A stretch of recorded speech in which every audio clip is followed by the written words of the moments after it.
보여주시는 하나님 말씀은 히브리서 11장 1절에서 6절 말씀입니다.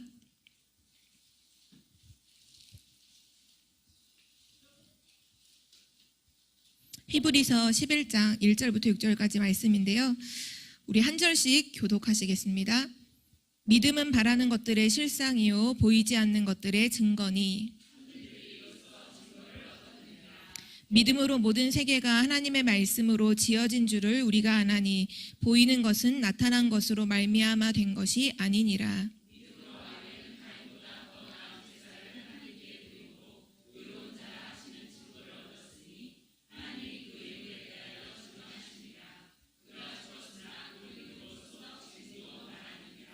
믿음으로 에녹은 죽음을 보지 않고 옮겨졌으니 하나님이 그를 옮기심으로 다시 보이지 아니하였느니라.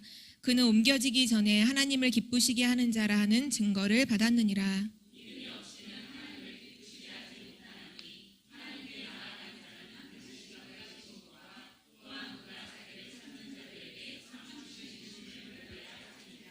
아멘. 아멘. 오늘의 말씀은 현장복음 메시지 12과고요. 제목은 성경은 영의 세계를 중심으로 기록되었다는 사실입니다.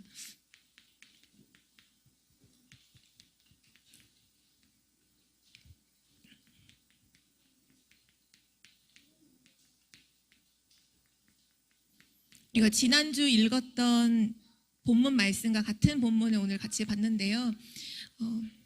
하나님께서 우리에게 믿음을 말씀하실 때 1절에 보면 믿음은 바라는 것들의 실상이고 보이지 않는 것들의 증거다. 성경의 모든 기록은 많은 역사와 많은 인물을 가지고 기록한 것 같지만 사실 성경의 모든 내용의 중심은 영의 세계, 영적 세계를 중심으로 모든 것이 기록되어 있기 때문에 복음을 정확하게 알지 않고 성경을 보면 성경을 틀리게 볼 수밖에 없어요. 근데 정확한 복음을 가지고 성경을 보면 성경이 사람의 얘기가 아니고 요셉의 얘기가 아니고 또는 뭐 여러 가지의 기적들의 얘기가 아니라 그 모든 언약의 사람들이 바라봤던 그 지점이 어딘가, 모든 기적이 일어났던 그 지점이 어딘가, 바로 그리스도 예수라는 이 정확한 언약, 복음, 영적인 해답에 대해서 답을 주고 계신데요. 그래서 우리는 먼저 서론으로 봐야 할 것은 영의 세계, 영적 세계, 이 모든 게 영적인 사실이잖아요. 그래서 영적인 사실을 모르면 영적인 싸움에 실패할 수밖에 없어요. 눈에 보이는 것이 전부가 아니거든요. 영적 사실을 모른다는 건 더 정확하게 말하면 복음을 이해하지 못한다는 거예요. 영적 사실을 알지 못하는데 복음을 안다? 그럴 수가 없어요.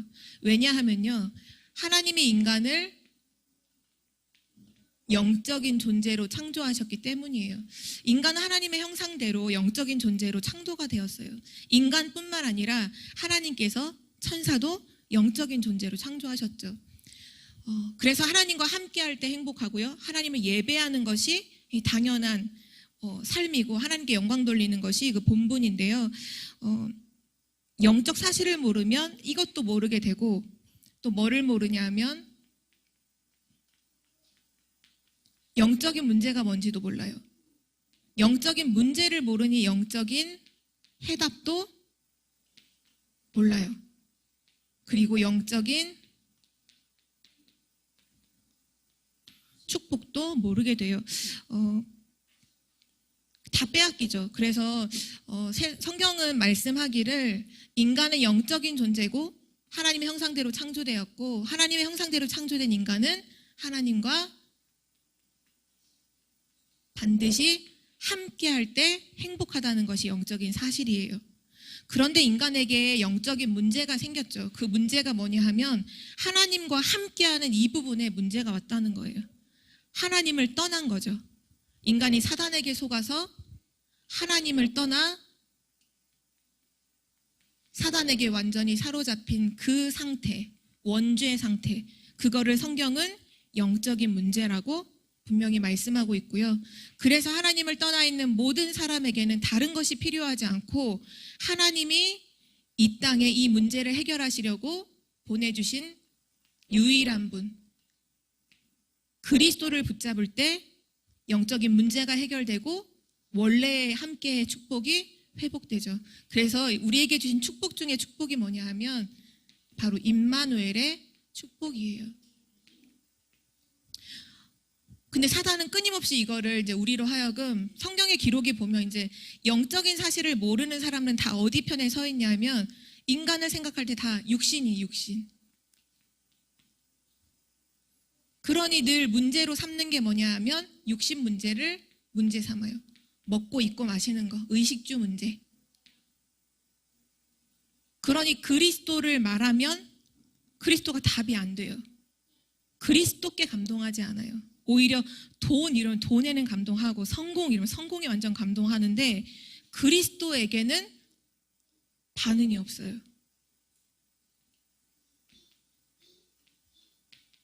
다른 답. 그 답은 사단이 주는 것이 답인 줄 알아요. 창세기 3장, 6장, 11장. 나, 물질, 성공. 그러니 하나님이 주신 영적인 축복은 완전히 잃어버리고 육신 축복을 위해서 자기 모든 삶을 다 드리는 거죠. 그래 결국 멸망할 수밖에 없는 상태. 그래서 하나님은 오늘도 우리에게 말씀을 통해서 한 가지를 정확하게 답으로 주시는데 그게 뭐냐 하면 하나님이 주신 분명한 영적인 사실을 알고 그 영적인 사실을 누리는 사람, 그 영적인 사실을 가지고 육신의 모든 부분도 완전히 살려내는 사람으로 서라고 이제 말씀하고 계십니다. 오늘 말씀의 내용은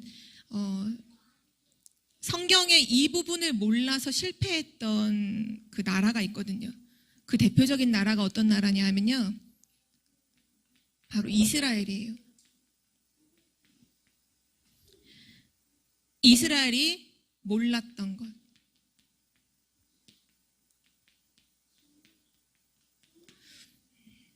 성경은 이스라엘 나라의 한 나라의 역사를 기록한 것 같지만 사실은 우리에게 교훈으로 주시기 위해서 이 모든 걸 기록해 놓으셨잖아요. 오늘 이스라엘에 실패할 수밖에 없었던 모습을 통해서 구원받은 하나님의 성도가 진짜 현장에서 승리하려면 뭘 붙잡아야 하는지, 뭘 회복해야 되는지를 오늘 깨닫는 은혜가 있기를 기도합니다. 이스라엘 백성들이 제일 처음 몰랐던 게 뭐냐면요.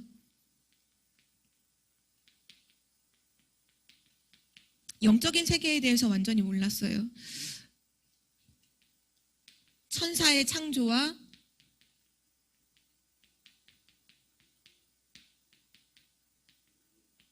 타락을 몰라요. 하나님께서는 하나님을 영화롭게 하기 위해서 하나님께 영광 돌리는 존재로 천군 천사를 창조하셨죠. 아까 이제 한나 집사님도 기도하셨지만 하나님의 말씀을 이루는 너희 천군이여, 하나님의 뜻을 이루는 너희 천사들이여 한 것처럼 하나님의 말씀과 뜻을 이루는 존재로 천사를 하나님 창조하셨는데 그 천사가 타락했잖아요. 어떻게 타락했냐 하면 타락하는 그 딱 방법이 하나님께 영광을 돌리는 게 아니라 내가 영광을 받겠다라고 하는 그 마음 상태로 완전히 타락했어요. 하나님께 영광을 돌리는 게 아니야. 내가 영광 받는 중심에 서야지. 그래서 천사가 타락해서 사단이 됐잖아요. 이 사단이 하나님이 창조하신 창조물 중에 가장 존귀한 존재가 있죠. 인간. 하나님께서 인간을 하나님의 형상으로 창조하셨는데 이 인간에게 나타나서 인간도 똑같이 속였어요. 속이는 방법도 똑같아요. 너가 하나님 주신 그 언약인 이 선악과를 먹으면 너도 하나님처럼 되는 거야. 최초의 인간인 아담과 하와에게도 사단은 동일한 방법을 가지고 인간을 무너뜨렸어요. 지금도 마찬가지예요. 사단이 인간을 무너뜨리는 방법이 뭐냐 하면 다른 게 아니라 나 중심으로 살게 만드는 거예요. 그러면 그 인간은 무너질 수밖에 없어요. 인간은 절대 불가능해. 하나님의 형상 가진 인간은 하나님과 함께하지 못하면 완전히 불완전한 존재거든요. 하나님과 함께하지 못하면. 근데 이 사단이 인간도 나 중심으로 속여서 완전히 하나님을 떠나 죽을 수밖에 없는 원죄 상태로 속였는데 이거를 이스라엘 백성들이 알지를 못했어요.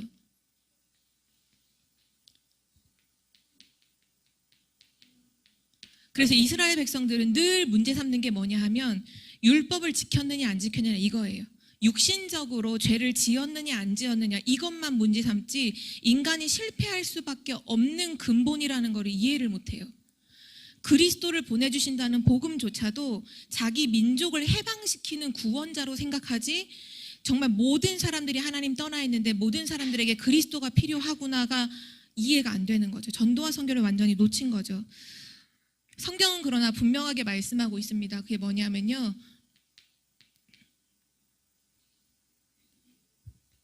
인간을 속여서 하나님을 떠나게 만든 죄의 원인자가 있음을 성경은 분명히 밝히고 있어요. 사단, 마귀, 귀신. 인간은 육신적인 문제를 갖고 있기 때문에 멸망하는 게 절대로 아니에요. 멸망할 수밖에 없는 근거가 뭐냐 하면 그거는 인간이 왜 멸망하는가? 원죄 때문에 멸망하는 거예요. 육신적인 문제를 죄를 많이 지어서 아니요. 자범죄 때문이 아니라 원죄로 인해서 인간이 멸망한다는 걸 근데 그거를 이스라엘 백성들이 알지를 못했어요. 그러다 보니 뭐를 부정하는 결과가 나왔냐면 하나님이 보내주신 구원자 그리스도를 부정하고 그리스도를 결국 죽이는 그런 일을 하게 되죠. 구원의 유일성을 유대인들은 알지 못했어요.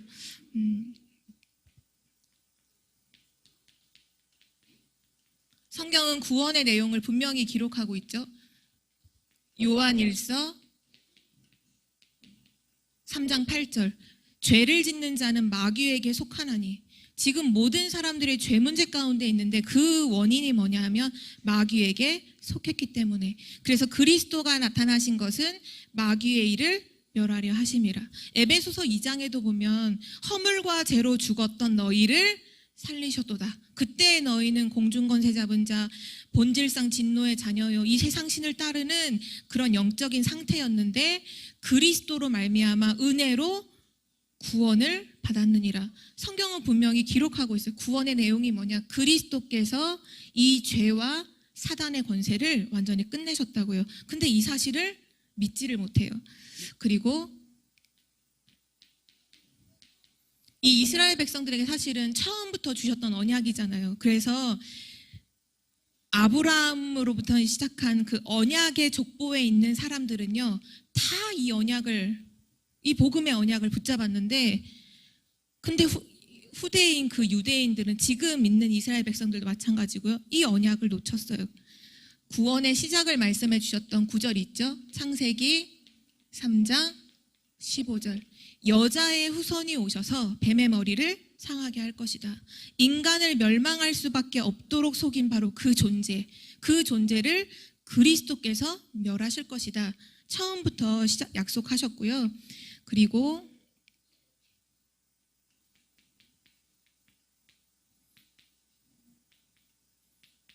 구원의 방법으로는 인간은 절대 이 문제를 해결할 수 없기 때문에 요한복음 1장 1절에서 2절 태초에 말씀이 계시니라.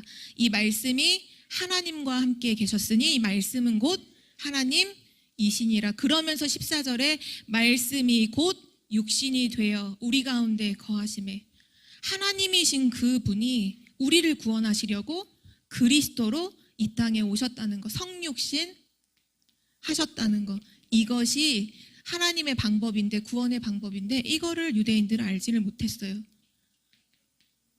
그러니 초대교회 성도들이 예수가 그리스도라는 유일성을 말하면 다 잡아 죽이잖아요. 그리스도 오직이라고 말하면 다 잡아 죽였어요. 진짜 하나님을 섬긴다고 하는 유대인들이었는데도 불구하고 복음을 가장 막는 사람들이 됐죠. 왜냐하면 영적 사실을 모르면 그렇게 되어 있어요.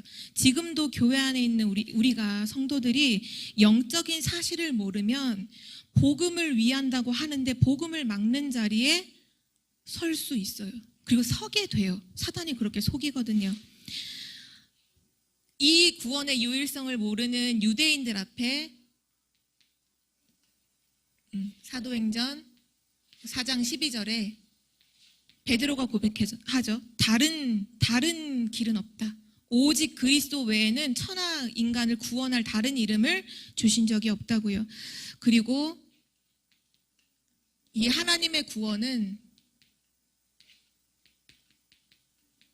완성이 되는데요. 요한복음 1장 12절에 영접하는 자 곧 그 이름을 믿는 자들에게는 하나님의 자녀가 되는 권세를 주셨으니, 그리스도께서 십자가에서 완전히 해결하신 그 축복과 사실이 예수 그리스도를 믿는 우리에게 나의 것으로, 그리스도의 참된 능력이 나의 것이 되어지는 이 유일한 복음을 유대인들은 거부를 했어요. 왜요? 영적인 사실을 몰랐거든요. 그래서 이 영적인 사실을 모른 결과로 이스라엘 백성들, 유대인들이죠. 유대인들이 어떤 이제 결과가 오게 되냐 하면, 어떤 사실이 되냐 하면, 첫 번째가 복음을 모르니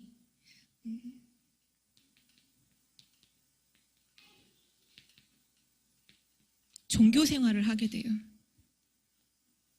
인간의 방법으로, 인간의 노력으로 하나님을 만나려고 하는 거, 의로워지려고 하는 거, 종교가 출현하게 되고요. 그리고 끝까지 유대인들은 뭐를 고수하냐 하면 율법을 고수해요. 안식일의 주인이신 예수님이 오셨는데도 불구하고 그 그리스도를 모르고 그리스도께서 이 안식일 지키느냐 안 지키느냐, 음식을 먹는데 손을 씻었느냐 안 씻었느냐, 예수님이 오셔서 안식일에 병든 자를 치유하셨는데 그 왜 안식일에 일을 하냐고 트집을 잡잖아요. 그때 예수님께서 비유하시죠. 만약에 안식일에 너희 집에 있는 짐승이 구덩이에 빠졌으면 너 구하겠냐 안 구하겠냐? 당연히 구한다. 하물며 하나님의 잃어버린 백성이 지금 죄와 저주 속에 빠져있는 거기에서 구원하는데 그거를 트집 잡냐고 막 책망하시잖아요. 유대인들이 복음을 모르니까 늘 율법으로 맞냐 틀리냐, 뭐 너 틀렸다 맞다 늘 비판하고 정죄하고, 율법은 살리는 게 아니잖아요. 죽이는 일만 계속 하는 거예요. 복음은 살리는 것인데 복음을 모르니까 늘 죽이는 자리에, 그러면서도 영적인 존재이기 때문에 복음은 모르는데 영적인 갈급함이 있잖아요. 그거를 뭐로 때우느냐 하면 늘 우상숭배로 때웠어요. 우상숭배는 절대 우상을 위한 것이 아니잖아요. 우상숭배의 목적은 나의 성공을 위해서 우상의 힘을 빌어서 나를 복달라고 하는 거잖아요. 우리가 복음을 그렇게 붙잡는 게 아니라 우리가 나의 성공을 위해서 그리스도를 붙잡는다면 그거는 완전히 우상이죠. 종교 생활이죠. 복음 때문에 우리의 모든 걸 드릴 수 있는 게 그게 구원이고 복음이잖아요. 근데 우상 숭배하는 사람들은 다 뭐 하냐, 이스라엘 백성들이 뭐 했냐면 가나안 땅에 들어가든지 또는 강대국의 모습을 보면서 그들이 부하게 되는 이유가 뭐냐, 강대국들의 우상 숭배하는 것이 승리의 비결이구나, 똑같이 우상 숭배를 따라하는 결과를 초래해요. 그리고 하나님은 그럼에도 불구하고 강대국의 노예로 포로로 속국으로 끌려갔을 때에도 억지이긴 하지만 거기에서 복음 전할 수 있도록 하나님 하시잖아요. 그런데 이스라엘 백성은 늘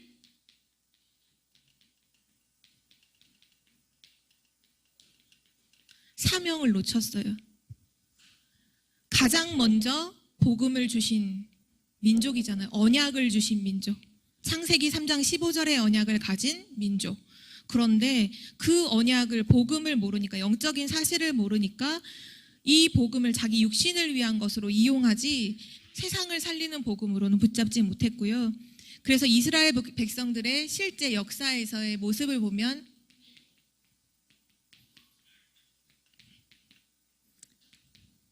애굽 시대에는 노예로, 블레셋과 늘 만나는 블레셋 시대에서는 끊임없는 전쟁으로, 전쟁이 그쳤을 때가 있었죠. 이 복음을, 영적인 사실을 깨달았던 사무엘이 딱 일어났을 때, 사무엘을 통해서 전쟁이 그치잖아요. 그때 빼놓고는 늘 블레셋을 통해서 전쟁, 그리고 아수르라고 하는 강대국을 만났을 때에는 늘 아수르에게 침략을 당하는, 히스기야 왕 때인가요? 18만 5천 명의 그 군대를 이끌고 막 쳐들어오죠. 영적인 사실을 알았던, 이 복음을 알았던 히스기야가 싸워서 이긴 게 아니라 하나님께 성전에서 예배함으로 기도하면서 이 아수르 군대를 물리치는 일들이 있었죠. 그때 빼놓고는 늘 또 침략을 당하고 침공을 당했어요. 그리고 결국은 바벨론 시대에 포로로 완전히 이스라엘 백성이 남북으로 갈라져서 국가가 완전히 멸망을 하고, 또 로마 시대에는 속국으로 완전히 사로잡혀서 통치를, 세상 이런 육신적인 통치뿐만 아니라 모든 삶의 부분에 재앙을 만난 모습으로 살게 돼요. 여기서 조금 살펴볼 것은 이 애굽 시대를 보면 한 인물이 이 애굽이라는 나라에 노예로 왔던 인물이 있어요. 한 명. 그 사람이 요셉이에요. 근데 요셉이 비록 처음의 모습으로는, 처음의 신분은 애굽의 노예로 왔지만 정확한 복음을 알고 영적인 사실을 알았잖아요. 그러니까 나중에 어떻게 되냐 하면 애굽의 총리로 하나님이 세워주세요. 그 애굽 나라에 이렇게 VIP가 된 거죠.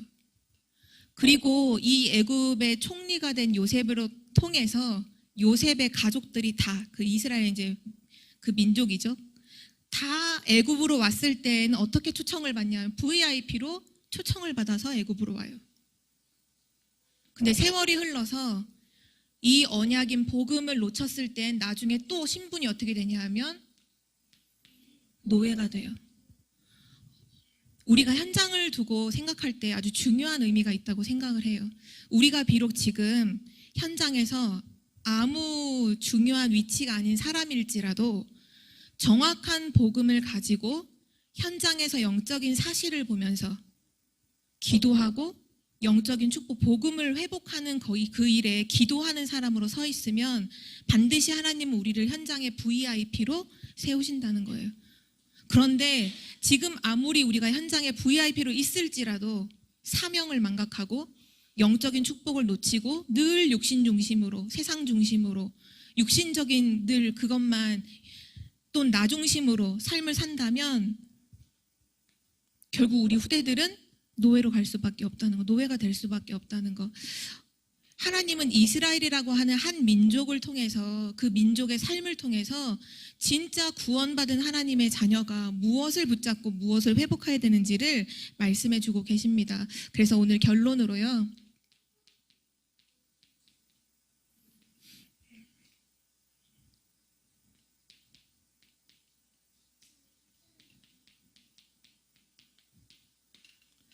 우리는 교회의 사명을 좀 생각해 봐야 되는 것 같아요. 혹시 오늘 아마 인터넷이나 기사로 오늘 국무총리가 발표한 내용에 대해서 들으신 분들은 아실 거예요. 그게 뭐냐 하면, 아세요? 기사 보셨어요? 지금 코로나19로 인해서 계속 이게 막 급속도로 막 전파된다기보다는 계속해서 이 확진자들이 나오고 있잖아요. 근데 요 근래 한 2달 동안 확진자가 나왔던 장소가 교회 소모임이라든지 교회에서 어떤 수련회를 갔을 때, 또는 어디 무슨 성가대에서 회식을 했을 때 거기서 이제 확진자가 나온 케이스가 좀 있었어요. 근데 이제 세상은 그걸 굉장히 크게 이슈를 삼는 거죠. 그래서 어떤 오늘 그 지침이 나왔냐면 10일부터 이제 금요일 오후 6시를 기해서 교회 모든 공예배를 제외한 모든 모임 있죠. 그래서 구체적으로 나왔더라고요. 수련회, 구역예배, 성가대 연습 싹 다 금지가 돼요. 금지가 됐고요. 국가적으로 금지가 됐고, 그게 이제 그동안은 거의 교회에서 이거를 어겼을 때, 또는 이렇게 방역 지침이라든지 이런 걸 어겼을 때는 이제 교회가 뭐 벌금을 내는, 이렇게 법을 했었는데 요번에는 교회뿐만 아니라 그걸 이용한 사람들한테도 똑같이 그걸 물린다고 이제 하더라고요. 그래서 그런 걸 보면서 처음에는 우리 교회 그럼 공예배 말고 오늘 제 주원이 다락방에 있었거든요. 그럼 다락방에도 이거 안 된다는 건가? 막 여러 가지 생각이 들긴 했는데 도리어 반대로 그런 생각도 들었어요. 공예배는 드릴 수 있잖아요. 주일 예배, 수요 예배, 금요 기도회, 새벽 예배. 진짜 공예배만 우리가 완전히 살아나도 세상을 살리고도 남잖아요. 우리 말씀에 듣지만 예배만으로 끝나는, 예배 한 번 드리고 우리가 다 해답을 다 얻고 힘을 다 얻고 그게 정상적인 신앙생활이잖아요.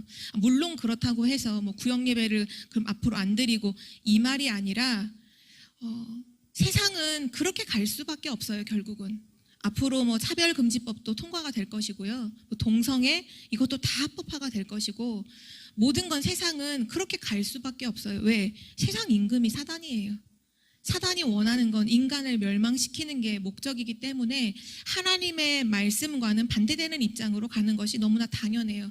그러나 그때 중요한 건 뭐냐 하면 지금 하나님께서 우리에게 말씀하시는 것이 뭔지를 우리가 제대로 붙잡고 미래를 봐야 된다는 거죠. 하나님께서 왜 우리에게 그동안 계속해서 단을 쌓으라는 말씀을 계속 왜 주셨을까요? 왜 렘넌트들로 하여금 그렇게 영적 서밋으로 영적 서밋 타임을 갖고 아침과 저녁으로 진짜 언약의 단을 쌓으라는 말씀을 왜 주셨을까요? 분명한 이유가 있다고 생각해요. 앞으로 어쩌면 예배까지 드릴 수 없는 상황도 올 수 있을 것 같아요. 예, 그럴 수도 있을 것 같아요. 하나님께서 우리가 지금 하나님이 뭘 말씀하시는지를 놓치면서 어떤 지금 세상에서 이루어져가는 상황이나 지금 어떤 일들을 두고서 늘 혼란을 겪고 그러면 우리 안 되잖아요. 하나님 처음부터 뭐라고 말씀하셨냐면 교회를 세우시고 주신 말씀이 마태복음 28장 16절에서 20절에 모든 민족에게 가라. 그리고 마가복음 16장 15절에서 18절에 보면 만민에게 가라.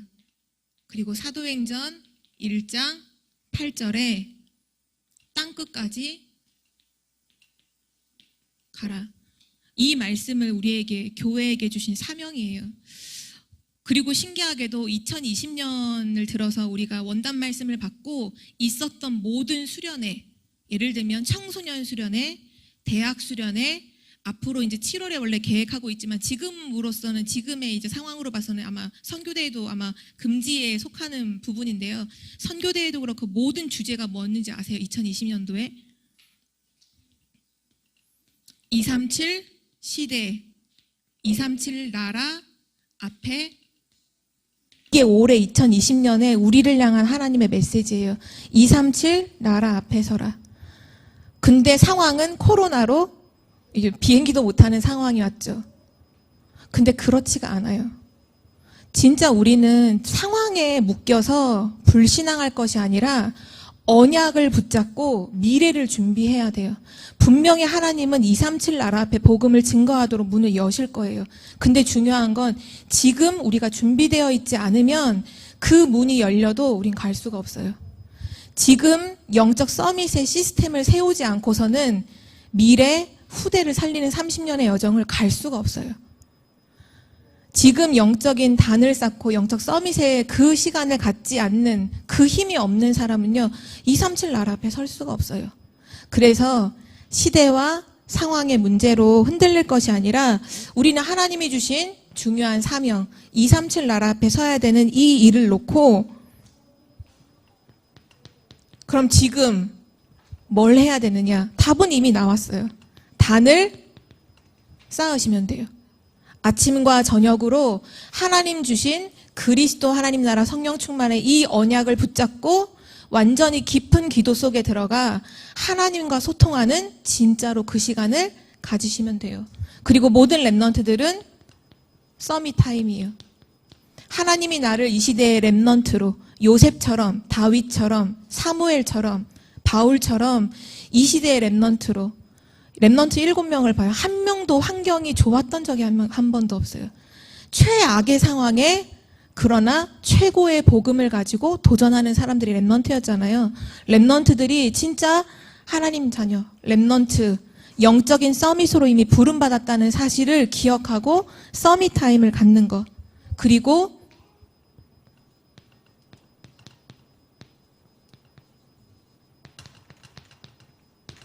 이번 주 우리 강단 말씀이 임마누엘의 삶이죠. 하나님이 원하시는 우리의 삶이 뭐냐? 임마누엘. 하나님과 함께함을 누리는 삶. 그리고 하나님이 지금 원하시는 우리의 삶은 뭐냐 하면 62 전도자의 삶. 62가지 전도자의 삶. 진짜 그리스도 하나님 나라 성령 충만으로 각인 뿌리 체질되어지고 그걸로 모든 위아래 연 모든 것들을 바라보며 기도의 비밀을 누리며 20가지 전도의 비밀을 누리는 증인으로 서는 것. 그게 하나님이 주시는 우리에게 메시지예요. 이스라엘 백성처럼 영적인 비밀을 놓치고 늘 축복 속에 있을 때 언약 놓치고 우상 숭배를 반복하죠. 늘 문제가 와야 그제서야 하나님 찾고 그제서야 복음 좀 붙잡으려고 하는데 그거는 어쩔 수 없이 붙잡는 것이지 문제를 해결하려고 붙잡는 것이지 진짜 복음을 붙잡는 건 아니잖아요. 우리도 지금 이 시대가 분명히 복음을 막는 쪽으로 그리고 교회를 무너지게 하는 쪽으로 세상의 모든 법들이 움직이고 있을 때에도 그러나 우리를 성전 삼고 함께 하시는 하나님은 절대 하나님의 성전인 우리 개인을 무너뜨릴 수는 없어요. 그리고 우리 개인들이 속해 있는 현장, 그 현장에 일어나 빛을 발하면요. 현장은 살아나게끔 되어 있어요. 제가 오늘 그 기사를 보면서 좀 묵상했던 말씀이 이사야서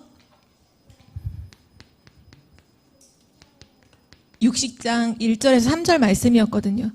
일어나라, 빛을 발하라. 왜냐하면 캄캄함이 지금 땅을 덮고 만민을 다 가렸어요. 다 어두움이, 흑암이, 사단이 세상을 다 뒤덮고 모든 사람들의 눈을 다 가렸어요. 그런데 여호와의 영광이 우리 위에 머물러 있다는 거예요. 저는 그게 어떻게 묵상되졌냐 하면 하나님의 영이 우리에게 감동되는 그것으로 묵상이 되더라고요. 그래, 여호와의 빛이 이미 내 위에 머물러 있다. 여호와의 영광이 이미 내게 있다. 하나님의 영에 감동된 사람, 하나님의 영에 충만한 사람, 영적 서밋, 그 사람을 통해서 3절에 보면 나라가 돌아오게 될 것이, 그 빛 앞에 나라가 돌아오게 되고 그 광명에 왕들이 돌아오게 될 것이라는 말씀을 하고 계시거든요. 법으로 암으로 막으면 뭐해요? 앞으로 영적 문제가 쏟아질 거라고 이미 메시지가 다 나왔잖아요. 정신병 시대 심각하잖아요. 오늘도 기사를 보는데 모든 기사의 사건들이 보니까 이건 정신병이 아니고서는 일어날 수 없는 일들. 목사님께서도 뭐 이번 주일날 그런 말씀을 하셨잖아요. 어머니가 자녀를 이제 혼내키려고 하는데 뭐 옷을 벗기고 그렇게 했다고. 근데 오늘은 또 아버지의 케이스가 또 나왔더라고요. 그게 뭐냐 하면 25살짜리 이제 이른 나이에 결혼을 한 아버지인 것 같아요. 근데 온전한 삶을 살지는 못했던 것 같아요. 왜냐하면 삶이 가정이 아니라 모텔에서 살고 있더라고요. 생후 2개월 아이를 이렇게 목도 못 가누잖아요. 저희 지금 엘리사도 한 달 좀 넘었는데 목도 못 가누는 아이를 침대에 던지고 휴대폰으로 때리고 해서 뇌사 상태에 빠져서 아이가 죽었더라고요. 근데 그런 기사가 지금 너무 많잖아요. 진짜 정신병 문제가 정신병이 아닌 것처럼 다 지금 일어나고 있는 시대인 것 같아요. 이러한 미래에 국가는 해결할 수가 없어요. 국가는 절대로 답을 줄 수가 없어요. 유럽을 보세요. 유럽이 지금 우리나라는 마약을 하면 국가에서 이제 법으로 금지하기 때문에 이제 구속을 하잖아요. 유럽은 구속을 할 수가 없어요. 왜냐? 다 하거든요. 그래서 어떻게까지 하냐 하면 국가에서 아예 깨끗한 그 주사기를 나눠준다 하잖아요. 차라리 그 질병 걸린 사람들 거 주사기로 돌려맞지 말고 깨끗한 주사기를 사용하라고. 그리고 실제로 해외에 있는 랩런트들이 사진 올려준 거 보니까 진짜 공중 화장실을 가면요. 주사기를 담는 통이 비치가 아예 딱 돼 있더라고요. 왜냐하면 국가가 손을 쓸 수 없어요. 마약을 막는 거에. 그런 어느 순간 그 한계점이죠. 그 한계점을 넘어서면 국가는 손을 놓고 그냥 무방비 상태가 되는 거예요. 지금이야 좀 정신 문제 있는 사람들, 좀 이렇게 어떤 문제 있는 사람들 국가가 좀 이렇게 역할을 하지만 앞으로 정신병 시대가 오면요 국가가 아무것도 하지 못해요. 아마 국회의원들조차도 정신병으로 시달려서 고통받는 사람이 아마 세고 셌을걸요. 누가 그 현장을 살리러 갈 수 있겠어요. 바로 오늘 하나님의 언약을 붙잡고 조용히 단을 쌓고 아침 저녁으로 진짜 영적인 시간을, 영적인 힘을 얻는 그 사람은 반드시 237 나라 앞에 서게 되어 있어요. 그래서 하나님께서 237 치유, 서밋, 렘넌트 언약을 주셨잖아요. 미래를 두고 주신 언약이고 현장을 두고 주신 언약이라는 걸 정말 믿으시고 이 시간으로 날마다 들어가는 은혜가 있기를 정말 기도합니다. 영적인 사실을 진짜로 알면요 반드시 영적 싸움에 승리할 수밖에 없어요. 사단은 이미 그리스도께서 꺾으셨어요. 그리스도가 승리하셨어요. 그래서 싸우기만 하면 승리하게 되어져요. 오늘도 다른 것 아닌 진짜 영적인 사실, 그리스도가 완전히 해결하신 이 사실을 가지고 237 나라를 두고서 서밋타임, 영적인 단을 쌓는 정말 증인들 되시길 기도합니다. 하나님 아버지 감사드립니다. 아무도 해결할 수 없는 영적인 문제를, 아무도 해결할 수 없는 이 영적인 어려움을 진짜 우리에게 먼저 말씀을 통해서 알게 하시고 이 문제가 올 수밖에 없는 이유와 이 문제의 해답을 알게 하심을 참으로 감사드립니다. 날마다 영적인 사실을 아는 자로, 영적인 사실을 누리는 자로 현장에 서게 하여 주옵소서.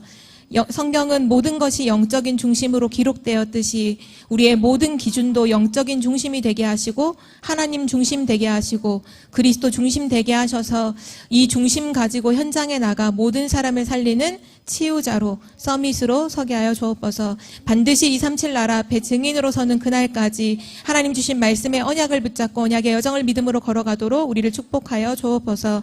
감사드리며 주 예수 그리스도의 이름으로 기도드립니다.